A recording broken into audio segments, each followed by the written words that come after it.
સીબીઆઈએ દેશવ્યાપી દરોડા પાડ્યા છે. સીબીઆઈએ દેશવ્યાપી દરોડા પાડ્યા છે. તપાસો કરવામાં આવી છે. તપાસનો ધમધમાટ છે તે શરૂ કરી દેવામાં આવ્યો છે.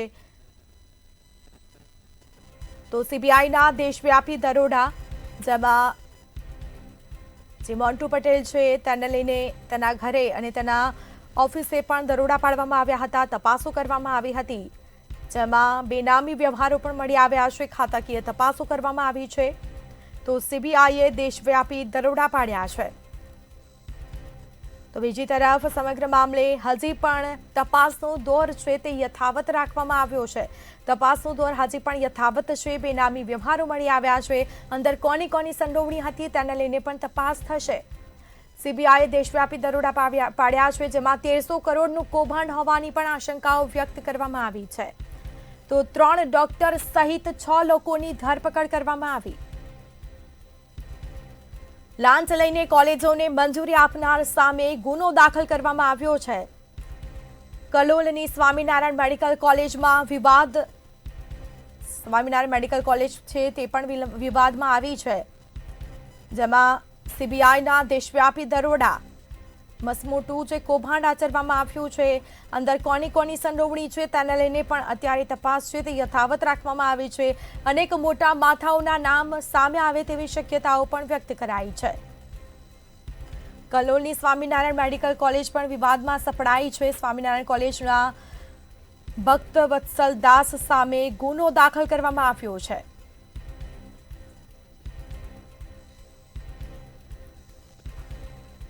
તો એસબી સાથે જ સીબીઆઈના દેશવ્યાપી દરોડા, સમગ્ર મામલે હજી પણ તપાસનો દોર યથાવત રાખ્યો છે. 1300 કરોડનું આ કૌભાંડ હોવાની પણ આશંકાઓ વ્યક્ત કરવામાં આવી છે. અત્યાર સુધી આ કરોડોનું કૌભાંડ કરવામાં આવ્યું છે. 3 ડોક્ટર સહિત 6 લોકોની ધરપકડ કરવામાં આવી છે. લાંચ લઈને કોલેજોને મંજૂરી આપનાર સામે આખરે ગુનો દાખલ કરવામાં આવ્યો છે. તો કોની કોની સંડોવણી હતી તેને લઈને પણ તપાસ થઈ રહી છે. સાથે સાથે બેનામી વ્યવહારો પણ મળી આવ્યા છે. ખાતાકીય તપાસ થઈ રહી છે. 1300 કરોડનું આ મસમોટું જે કૌભાંડ થયું હોય તેવી આશંકાઓ વ્યક્ત કરવામાં આવી છે. 3 ડોક્ટર સહિત 6 લોકોની ધરપકડ થઈ છે. લાંચ લઈને કોલેજોને મંજૂરીને આપનાર સામે ગુનો દાખલ કરવામાં આવ્યો છે. અનેક મોટા માથાની સંડોવણી હોવાનું પણ સામે આવ્યું છે. પોલીસે પણ આ અંગે તપાસ હાથ ધરી છે. સંવાદદાતા વિશાલ મહેતા આપણી સાથે લાઈવ જોડાયા છે. જે વિશાલ, 1300 કરોડનું કૌભાંડ થયા હોવાની આશંકાઓ વ્યક્ત કરવામાં આવી છે. અત્યારે કયા પ્રકારની કાર્યવાહી અને તપાસો ચાલી રહી છે, શું વિગત? સ્મિતા, જે રીતે 1300 કરોડનું દેશવ્યાપી કૌભાંડ બહાર આવ્યું છે મેડિકલ કોલેજોને લઈને, તેમાં સીબીઆઈએ હવે ફાર્મસી કાઉન્સિલ ઓફ ઇન્ડિયા પછી સીધી છાપ મારી છે આ મેડિકલ કોલેજો પર, જેની અંદર લાંચ લઈ અને કૌભાંડ હાથ ધરવામાં આવતું. તેમની પાસે પૂરતું ઇન્ફ્રાસ્ટ્રક્ચર, દર્દીઓ અને કોઈ પણ સવલતો ન હોવા છતાં પણ તેમને મંજૂરી આપવામાં આવતી હતી. ના માત્ર અમદાવાદ પરંતુ દેશભરની અંદર 36 થી વધારે કોલેજો પર દરોડા કર્યા છે અને 36 થી વધારે આરોપીઓને પકડવામાં આવ્યા છે. ત્યારે મહત્વપૂર્ણ છે કે આ સમગ્ર કેસની અંદર અત્યારે હાલમાં તપાસની કાર્યવાહી તેજ કરવામાં આવી છે. સીબીઆઈએ 36 જેટલા આરોપીઓની સામે ગુનો દાખલ કર્યો છે, જેમાંથી 3 ડોક્ટર અને 6 અન્ય વ્યક્તિઓ કરીને ટોટલ તમામ વ્યક્તિઓને અત્યારે ધરપકડ કરી છે. આ તમામ 9 વ્યક્તિઓની ધરપકડ કરવામાં આવી છે.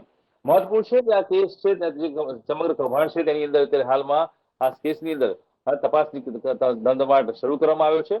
ત્યારે આ સમગ્ર કેસની અંદર વાત કરવામાં આવે તો જે રીતે આ કેસ છે તેની અંદર જે સીપીઆઈ છે તેને લઈને ખાસ કરીને જે દરોડો કરવામાં આવ્યો હતો, ત્યારબાદ આ કેસમાં મેડિકલ કોલેજની અંદર સમગ્ર દેશભરની અંદર જે મેડિકલ કોલેજો છે તેને અત્યારે હાલમાં કવાયત શરૂ કરવામાં આવી છે. જોવા જઈએ તો અમદાવાદની અંદર આવેલા જે કલોલ છે, કલોલની અંદર જે સ્વામિનારાયણ કોલેજ આવી છે તેના જે ડાયરેક્ટર છે એટલે કે તેના સંચાલક છે ભક્તવત્સલ સ્વામી, તેમની સામે પણ ક્યાંક ને ક્યાંક ગુનો દાખલ કરવામાં આવ્યો છે. સમગ્ર દેશભરમાંથી ના માત્ર કોલેજોના સંચાલકો પરંતુ તેની સાથે સાથે મેડિકલ ઇન્સ્ટિટ્યૂટના મોટા મોટા હોદ્દા ધરાવતા લોકો, સમાજ કલ્યાણના અધિકારીઓ અને સાથે જ અન્ય કેટલાક અધિકારીઓ છે તેના નામ પણ આની અંદર બહાર આવ્યા છે. કેન્દ્રીય લેવલે પણ કેટલીક એજન્સીઓ અને કેટલાક આરોગ્ય વિભાગના જે અધિકારીઓ છે તેના નામ પણ આ કેસમાં બહાર આવવાની શક્યતા છે. સીબીઆઈ દ્વારા અત્યારે હાલમાં 36,000 કરોડનું કૌભાંડ છે તે અત્યારે બહાર પાડવામાં આવ્યું છે, પરંતુ કેસનો ધમધમાટ હજી પણ ચાલુ છે. આ કેસની અંદર હજુ પણ વધારે લોકોના નામ બહાર આવે તેવી શક્યતાઓ વર્તાઈ રહી છે. કલોલના જે સંચાલક છે ભક્ત વત્સલ સ્વામી તેમની ધરપકડ કરવામાં આવી છે અને સાથે જ તે તમામ જે ડોક્ટરો છે તે તમામ ડોક્ટર અને અન્ય પકડાયેલા લોકોની અત્યારે રિમાન્ડની કાર્યવાહી ચાલુ છે. રિમાન્ડ દરમિયાન વધુમાં વધુ માહિતી બહાર આવી તેવી શક્યતાઓ છે. કેન્દ્ર સરકારના જે ઉચ્ચ અધિકારીઓ છે તેમના નામ પણ આ કેસની અંદર ખુલે તેવી શક્યતાઓ હાલ વર્તાઈ રહી છે. ત્યારે જોવાનું એ રહેશે કે મેડિકલ કોલેજમાં લાંચ લઈ અને માન્યતા આપવાના કૌભાંડની અંદર અન્ય કોણ કોણ સામેલ છે, તેની અંદર કોણ કોણ જોડાયેલા છે. આવનારા સમયમાં રિમાન્ડ દરમિયાન મોટા માથાઓના નામ ખુલે તેવી શક્યતાઓ હાલ સેવાઈ રહી છે. આ સમગ્ર પ્રકરણની અંદર જોવા જઈએ તો આ ઇન્ફ્રાસ્ટ્રક્ચરની કમી હોવા છતાં સાથે જ જે પૂરતી વ્યવસ્થા હોવી જોઈએ તે વ્યવસ્થાની કમી હોવા છતાં પણ આ તમામ જે તેમને મંજૂરી છે તે આપવામાં આવી હતી અને દેશભરમાંથી સંખ્યાબંધ આવી મેડિકલ કોલેજો છે તેની અંદર આ પ્રકારનું પ્રકરણ હાથ ધરવામાં આવ્યું હોય તેવી શક્યતાઓ બહાર આવી છે.